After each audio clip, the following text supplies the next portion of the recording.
Bonjour mesdames et messieurs, Théodore Kwasi, je suis coach en développement personnel, management des affaires et techniques de négociation commerciale. Aujourd'hui, c'est un plaisir pour moi de vous retrouver parce que nous allons encore continuer à vous booster et augmenter vos revenus, ainsi de suite. Aujourd'hui, nous allons parler d'un thème assez intéressant.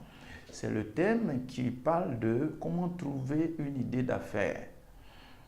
Trouver une idée d'affaires, c'est la meilleure méthode pour pouvoir développer votre richesse. Vous voulez grandir, développer votre richesse, atteindre des buts élevés, vous avez besoin de trouver une idée qui va faire de vous un grand homme. Sachez que tous les hommes et femmes au monde entier que vous pouvez voir ne sont pas devenus grands le même jour. Ils sont devenus grands à partir du jour où ils ont trouvé une idée, mais bien plus, ils ont cherché à exploiter cette idée pour en faire effectivement leur rêve, leur raison de vivre. Et c'est pour cela que trouver une idée est importante pour pouvoir développer et notre vie et nos affaires.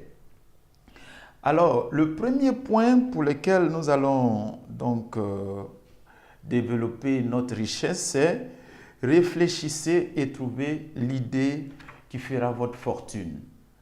J'en parle dans ce livre, dans le livre L'ADN du succès des entrepreneurs, qui est mon livre. C'est un des chapitres dont on va parler maintenant. Alors, réfléchissez et trouvez l'idée qui fera votre fortune. Vous savez, si votre vie et votre situation actuelle ne vous plaît pas, vous avez besoin de pouvoir trouver une idée qui fera de vous une autre personne. Mais vous avez besoin de réfléchir, trouver l'idée qui va développer votre vie. Napoléon Hill, le père du développement personnel, a dit ceci, que 80 à 90% des gens ne réfléchissent pas. Ils vivent et ils reçoivent un revenu, un point, c'est tout. Et quand c'est le cas, vous allez voir que nous passons notre vie allant d'année en année, d'année en année. On pense que les choses vont changer, on pense que c'est l'État qui va faire quelque chose. Sachez-le, l'État ne pourra rien faire pour nous. Ceux qui développent leur vie, ce sont ceux-là qui prennent des initiatives, qui prennent des décisions personnelles. Vous voyez, je vous donne un exemple très important.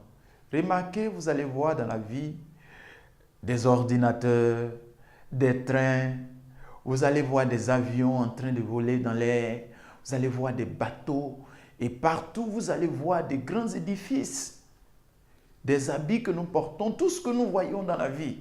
Mais retenez bien, c'est joli, c'est beau à voir. Toutes ces nouvelles technologies qui apparaissent, c'est beau. Mais tous ces trains, ces véhicules que vous voyez, ces bateaux, l'ampoule électrique et tout ce que vous pouvez voir dans l'univers, dans ce monde, toutes ces choses, rien n'est sorti de terre.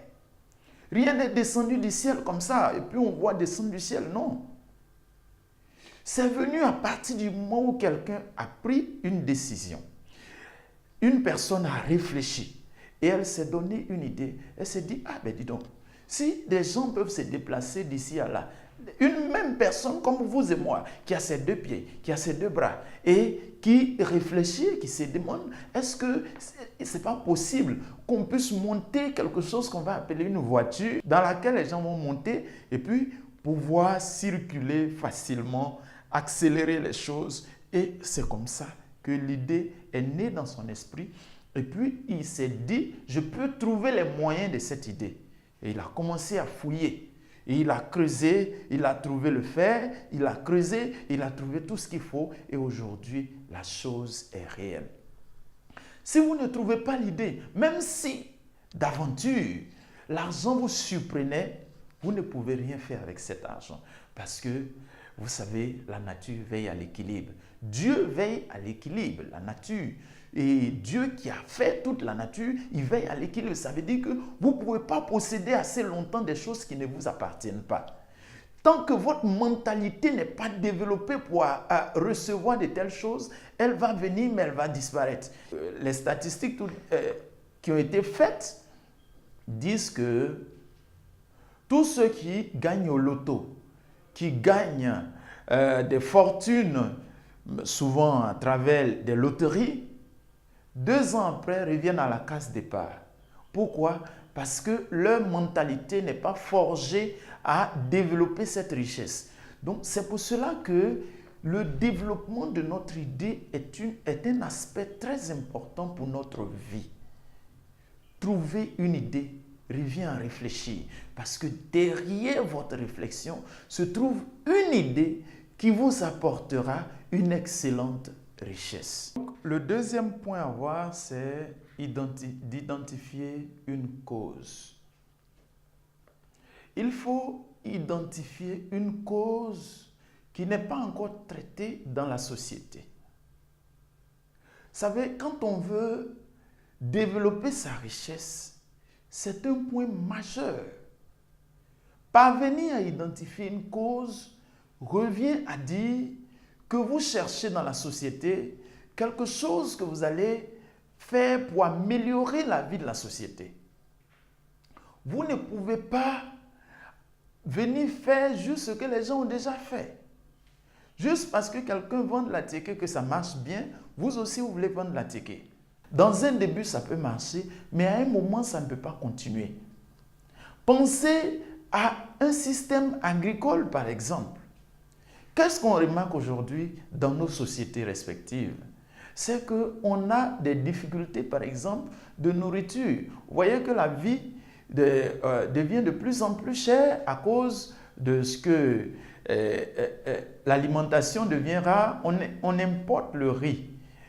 On importe plein de choses. Vous remarquez ça. Vous voyez qu'il n'y a pas de riz, il n'y a pas j'allais dire, il y a plein de choses qui manquent dans la société. Qu'est-ce qu'il faut faire pour l'améliorer?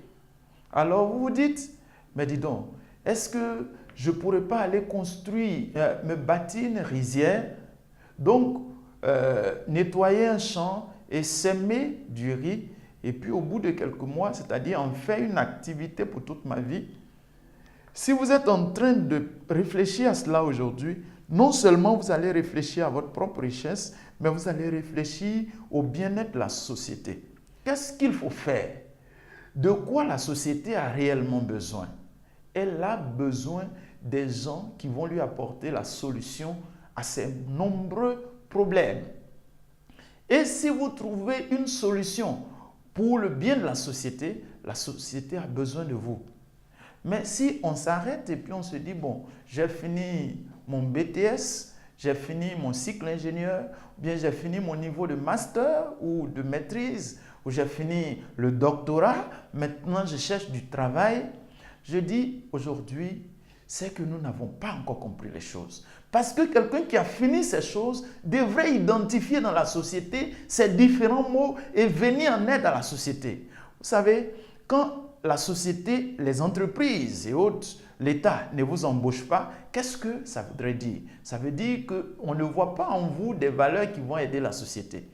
C'est à vous de pouvoir trouver dans la société qu'elle a des difficultés et que vous avez ces valeurs-là pour pouvoir leur venir en aide. Vous voyez? C'est cela. N'attendez pas, comme le disait John Kennedy, n'attendez pas que l'État fasse quelque chose pour vous. N'attendez pas que la société fasse quelque chose pour vous. Mais réfléchissez autrement. Cherchez à faire quelque chose pour la société. Cherchez à offrir vos forces à la société. Non pas comme d'habitude les gens le font, en attendant que quelqu'un vous appelle après votre demande d'emploi, mais en trouvant une solution importante à régler une situation. C'est à partir de ce moment-là que les choses changent. Aujourd'hui, je vous donne cet exemple de Mark Zuckerberg, qui est le PDG de Facebook. Remarquez cet homme, qu'est-ce qu'il a fait?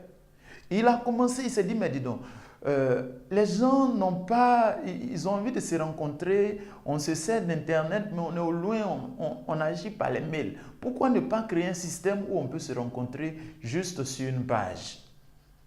C'était vraiment un jeu d'enfant.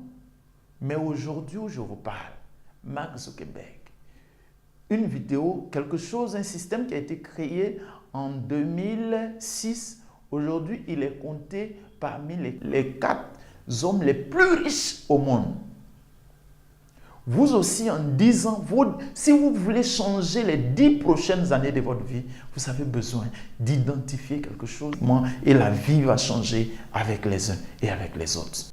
Le troisième et dernier point qui vous aideront donc à pouvoir trouver une idée et développer vos propres affaires, c'est donc il faut explorer sa propre vie.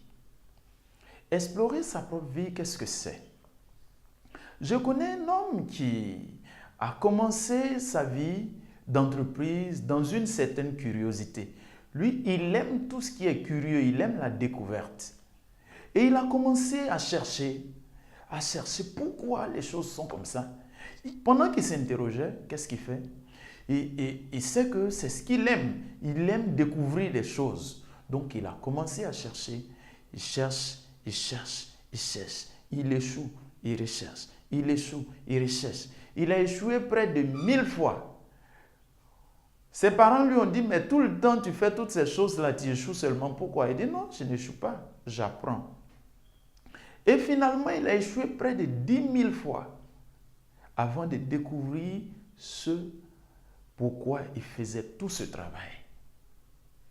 Et il a découvert quoi en fait? Il a découvert le mécanisme pour monter l'ampoule électrique. Et il s'appelle Thomas Edison.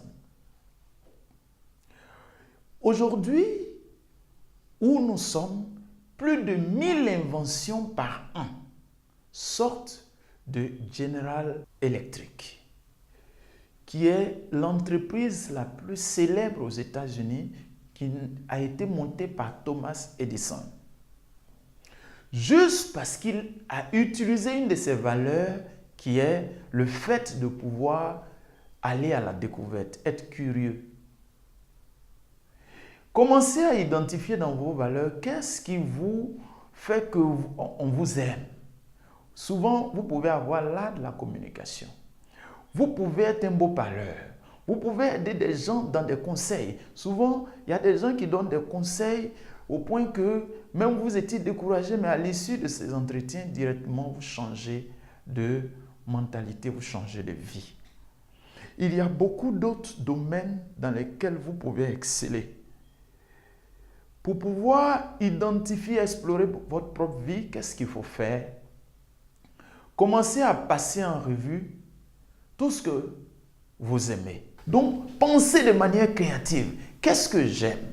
Si ce que vous aimez n'est réprouvé ni par la morale, ni par la loi, vous avez le droit de vous y engager. Et si vous vous engagez, cela ne prendra pas assez de temps. Je vous assure, cela ne prendra pas assez de temps. Vous allez voir que vos 6 prochains mois seront différents de vos 6 derniers mois passés. Et sur ces paroles, je vous invite tous dès aujourd'hui à prendre vos documents, à prendre votre livre, à prendre votre cahier et à commencer à noter, à explorer votre vie. À commencer à identifier les causes dans la société pour apporter la solution, bien sûr, et également à réfléchir et trouver ce qu'il faut pour que votre vie ne soit plus la même. Non seulement votre vie ne sera plus la même, mais la vie de la société ne sera plus la même. Une petite anecdote, c'est que lorsque Steve Jobs avait commencé, il a dit son objectif, c'est de changer le monde. Vous savez qui a changé? C'est lui qui a changé. Il a changé plus que le monde, parce que le monde est toujours dans ses difficultés, mais lui, il a changé. Trouvez une idée, trouvez une raison de transformer le monde, c'est vous qui allez être transformé. Je vous remercie.